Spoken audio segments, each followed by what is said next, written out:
నమస్తే. వీరాస్వామి ఈ పేరు అచ్చమైన భారతీయ.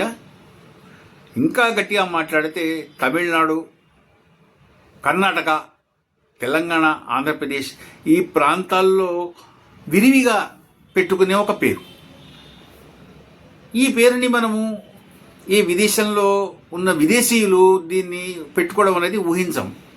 అయితే ఈ పేరుతోటి దాదాపు ఎంతో పురాతనమైన ఒక రెస్టారెంటు లండన్లో నడుస్తోంది అని, అది ప్రస్తుతము అత్యంత వివాదాల్లో ఉందన్న విషయం ఎంతమందికి తెలుసు.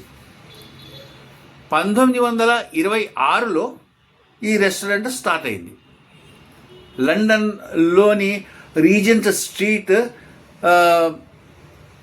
విక్టరీ హౌస్లో ఇది స్టార్ట్ అయింది. దీన్ని స్టార్ట్ చేసింది డేవిడ్ పామర్ అని ఒక వైస్రాయ్కి ప్రైవేట్ సెక్రటరీగా ఉన్న ఒక వ్యక్తి. ఇతను ఇండియాకు వచ్చాడు. ఇండియాలో భారతీయ రుచుల్ని ఆయన చూసి అవి ఎంతగానో అతనికి నచ్చి అతను అక్కడికి తీసుకెళ్ళిన తర్వాత ఒకటి ఎండబ్ల్యూ ఈట్స్ అని చెప్పేసి ఒక ప్రైవేట్ కంపెనీని స్టార్ట్ చేసి ఆ కంపెనీ తరఫున ఈ వీరాస్వామిని స్టార్ట్ చేశాడు. వీరాస్వామి మెల్లమెల్లగా గ్రో అవుతూ వచ్చింది.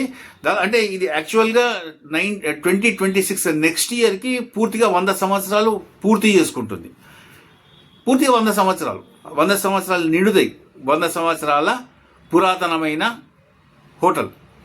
అయితే అది పూర్తిగా 4 అంతస్తుల బిల్డింగ్. అది పూర్తిగా 4 అంతస్తుల్లో కూడా విశాలమైన డైనింగ్ ఏరియా ఉంది. ప్లస్ అంతే విశాలంగా కూడా అక్కడ కూర్చొని మనం హ్యాపీగా కూర్చొని ఉండొచ్చు. ఆ రుచులని అక్కడ వాళ్ళు ఎంతో ఇష్టపడ్డారు. అక్కడ లండన్లో వాళ్ళు లేదా యూకే వాళ్ళు అంతే ఇష్టపడ్డారు. తర్వాత ఎంతో మధురంగా వాటిని ఆస్వాదిస్తున్నారు కూడా. ఎట్ ద సేమ్ టైము మనం ఇప్పుడు ఒకసారి ఈ కంపెనీ క్రౌన్ ఎస్టేట్స్ ఏదైతే ఉందో దాని గురించి కూడా చూద్దాం. అది 14 బిలియన్ యూరోస్ కంపెనీ. చాలా పెద్ద కంపెనీ, చాలా పురాతన, అది కూడా చాలా పాతది. వాళ్ళది ట్యాగ్ లైన్ కూడా చాలా విచిత్రంగా ఉంది, అన్లైక్ ఎనీ అదర్స్ అని. అంటే ప్రత్యేకమైన, ఎవరికి సాటిరాని, ఎవరికి తెలియని కొత్త రూటు అని చెప్పేసి కొత్తగా మనం అనుకోవచ్చు. నాదారి రహదారి అని రజనీకాంత్ ఆ లైఫ్ లెవెల్ కూడా మనం అనుకోవచ్చు. వీళ్ళకి గొడవ ఎక్కడ స్టార్ట్ అయింది అంటే 11 స్క్వేర్ మీటర్స్ జాగా కోసం. వీరస్వామి ఎంట్రన్స్ ఏదైతే ఉందో ఎంట్రన్స్ పక్కన వీళ్ళు తమ కంపెనీకి సంబంధించిన ఒక రిసెప్షన్ పెడదామని చెప్పేసి క్రౌన్ అనుకుందనమాట. దానికోసం అని చెప్పేసి ఆల్రెడీ ముందర అగ్రిమెంట్ అయిపోయిన వీరస్వామి క్రౌన్కి మధ్యలో అగ్రిమెంట్ అయిపోయిన తర్వాత ఆ అగ్రిమెంట్ని రివైవ్ చేసి ఇప్పుడు నాకు ఆ 11 స్క్వేర్ మీటర్స్ స్థలాన్ని మాకు ఇవ్వండి అని చెప్పేసి వీరస్వామిని క్రౌన్ అడుగుతోంది. అది ఎలా సాధ్యము? మా ఎంట్రన్స్ మొత్తం అంతా పోతుంది, లోపలికి రావడానికి వీలే ఉండదు. లోపలికి వచ్చే దారి ఏదైతే ఉందో దారికి ఇట్లా ఉంటే దానికి మొత్తం అంతా మీరు ఇట్లా అడుగుతున్నారు, ఎట్లా ఇవ్వగలుగుతాం? వీలు కాదు. మీరు దయచేసి ఇంకో రకంగా ఆలోచించండి, లేదా ఫస్ట్ ఫ్లోర్లో పెట్టుకోండి. యూకే ఎందుకు, మన ఇండియాలో కూడా ఫస్ట్ ఫ్లోర్లో రిసెప్షన్స్ ఉన్నాయి, చాలా చూసాం. యూకేలో పెద్ద కంపెనీస్ ఎన్నో ఉన్నాయి. వాళ్ళందరూ కూడా తమ రిసెప్షన్స్ని ఫస్ట్ ఫ్లోర్లో లేదా సెకండ్ ఫ్లోర్స్ కూడా అరేంజ్ చేసుకున్న సందర్భాలు ఉన్నాయి. దయచేసి మీరు మమ్మల్ని ఇబ్బంది పెట్టకండి, మీరు వెళ్ళి ఫస్ట్ ఫ్లోర్లో పెట్టుకోండి అని చెప్పేసి వీళ్ళు రిక్వెస్ట్ చేయడం జరిగింది. దానికి క్రౌన్ ఒప్పుకోలేదు. పోనీ ఇంకొక మార్గాంతరం ఆలోచిద్దాము. రోడ్డుకి వైపున షాప్స్ ఏవైతే ఉన్నాయి, షాప్స్ మధ్యలోంచి మాకు ఒక ఎంట్రన్స్ ఏదైనా కలగజేయండి, మా హోటల్ని కొంచెం దానికి తగ్గట్టుగా మార్చుకొని ఆ లోపలిని అట్లా తీసుకుంటాం మేము, అట్లాగన్నా మీరు మాకు హెల్ప్ చేయండి అని అడిగితే నో, అది వీలు కాదు, మీరు ముందర ఇక్కడి నుంచి ఖాళీ చేసి వెళ్ళిపోండి అని చెప్పేసి 100 సంవత్సరాల హోటల్ని క్రౌన్ ఇప్పుడు అంటోందనమాట. అయితే వీరస్వామి యాజమాన్యం ఏం చేసింది, కోర్టును అప్రోచ్ అయ్యి ప్లస్ దాదాపు 17,000 సంతకాలని, అంటే ఎవరైతే అక్కడ వచ్చే కస్టమర్స్ కానీ లేకపోతే ఇంకా ఎవరైతే ఉంటారో వాళ్ళందరితో సంతకాలు తీసుకొని ఆ సంతకాలని వాటిని తీసుకెళ్ళి కోర్టుకు సమర్పించింది.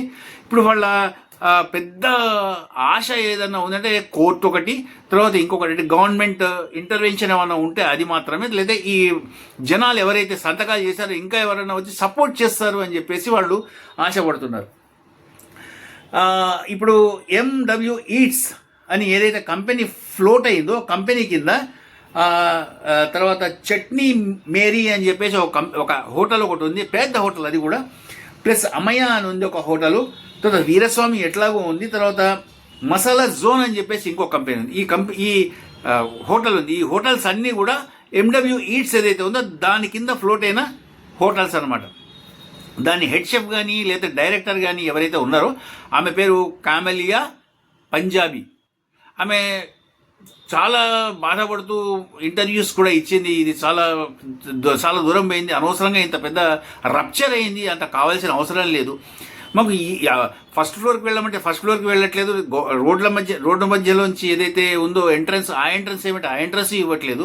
100 సంవత్సరాల హోటల్ని మేము ఎట్లా మూసేస్తాము? ఎంతో గుడ్ ఫెయిత్ ఉంది జనాలలో, అంత మంచి గుడ్ ఫెయిత్ ఉన్న హోటల్ని మేము ఎట్లా ఇక్కడ మూసేసి వేరే దగ్గరికి వెళ్ళగలుగుతామని చెప్పేసి ఆమె చెప్తున్నారు. పోనీ అగ్రిమెంట్ ఏమన్నా పాతదా, ఎప్పటిదో అగ్రిమెంట్ అంటే అనుకోవచ్చా? కాదు, అది ఈ రీసెంట్ టైమ్స్లోనే 11 స్క్వేర్ మీటర్స్ గురించిన అది ఇంక్లూడ్ చేసి మరి క్రౌన్ దానికి సిగ్నేచర్ చేసింది.